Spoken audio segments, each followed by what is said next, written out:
An outspoken conservationist named Ed Abbey once said, "Growth for the sake of growth is the ideology of the cancer cell." While this may be harshly worded, I think it carries an important message.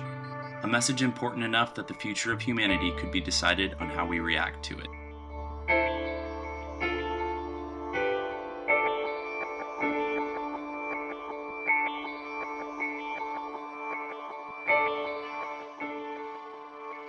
Our planet is incredibly diverse.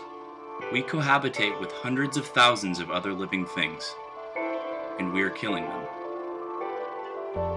As biologically diverse as we are, directly due to the impact of humanity, extinction of species is occurring at over 1,000 times the natural rate.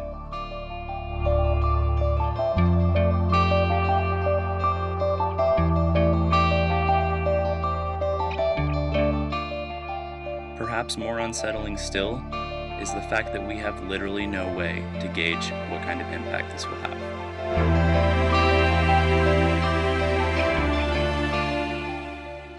We think we understand organisms and we think we know everything there is to know, but we're still discovering new species, and we don't know what those species do, what their niche is in the world, and whether or not they're the next source of a cancer cure or the next source of something that can biodegrade materials that we currently can't. And I think, whenever we're losing a species, it was here, it evolved, it had a purpose, it survived for all this time, it clearly, had a reason to be here. And whenever we start losing those, we can't see the impact of what that's going to be down the road.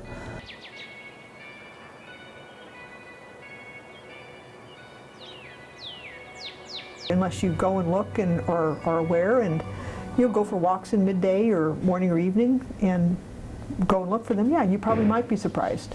There's big things, there's little things, there's birds, there's insects, microbes, things in the soil. So there are a lot of things that live over there.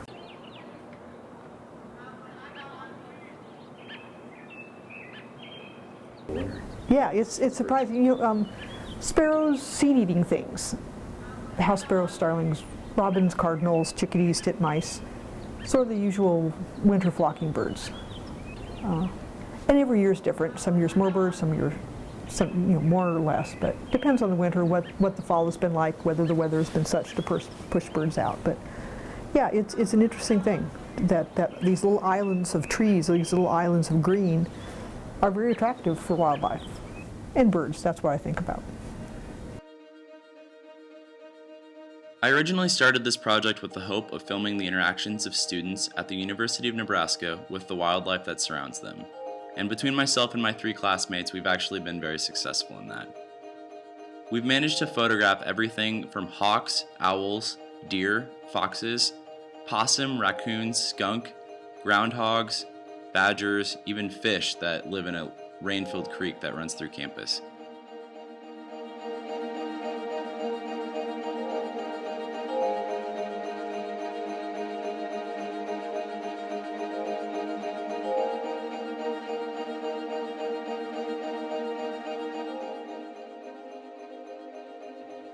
However, since I've been trying to film these interactions between students and wildlife, I've been disappointed to find that the average person couldn't care less about any forms of wildlife that lived anywhere near them. I think this is what prompted me to shift the focus of my project to biodiversity loss.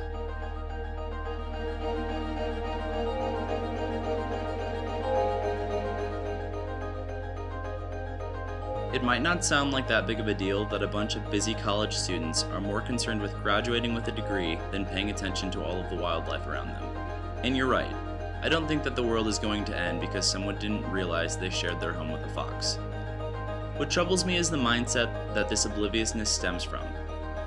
As humans, it seems like we have started to believe that we have evolved past the confines of the animal kingdom, and that we are so far above every other living organism that it doesn't matter whether or not they exist. Unfortunately, nothing could be farther from the truth. We are just as plugged into the animal kingdom as we have always been. We still eat, we still reproduce, we still breathe, we still need shelter. We are the dominant species on this planet, but we are still just a species.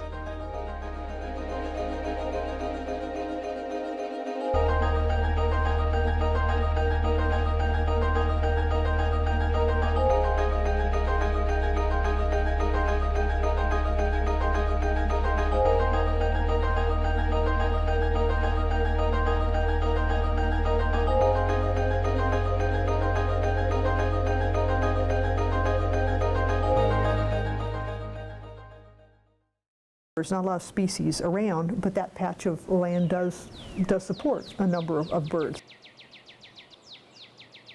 So absolutely, it's more biodiverse than having if we just planted it all to turf grass or put up buildings or parking spaces. So that space, because it's habitat now, I think is important. The biodiversity loss and the loss of ecosystem services is right here where we live, and it affects what we do. It affects our life.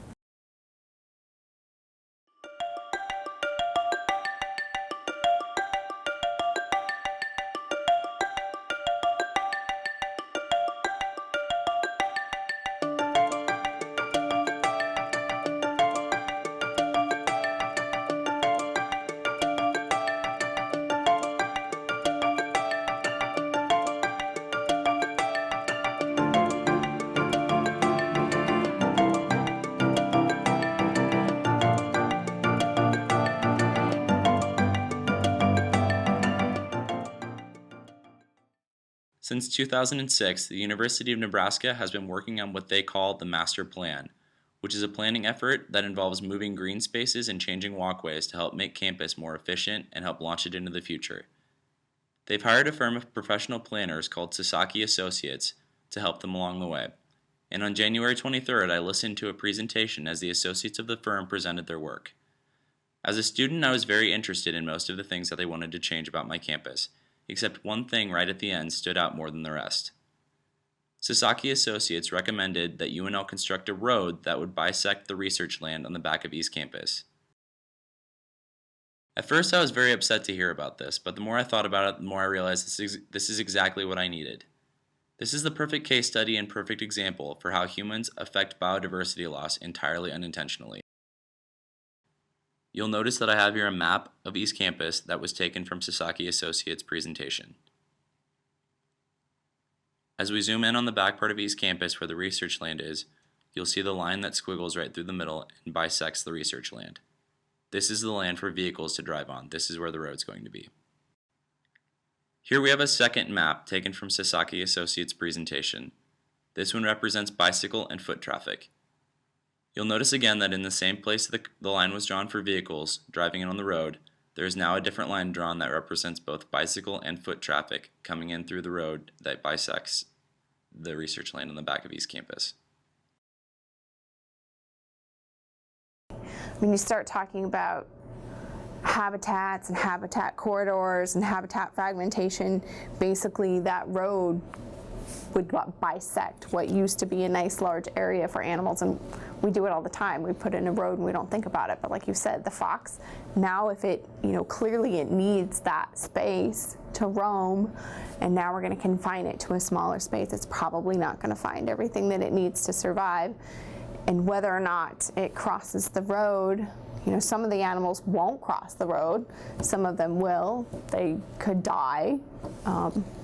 Definitely, if you're fragmenting the habitat, it's just as bad as going in and deforesting areas. You're breaking it up. So you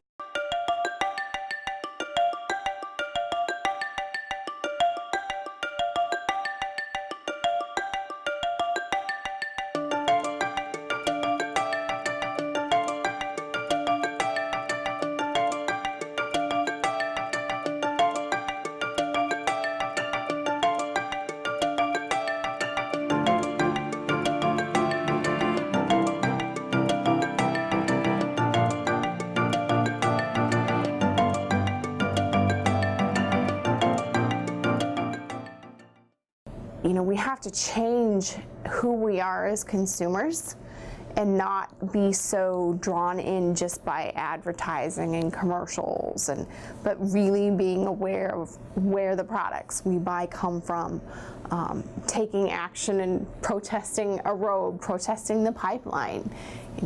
Act. Don't just be aware, you have to act.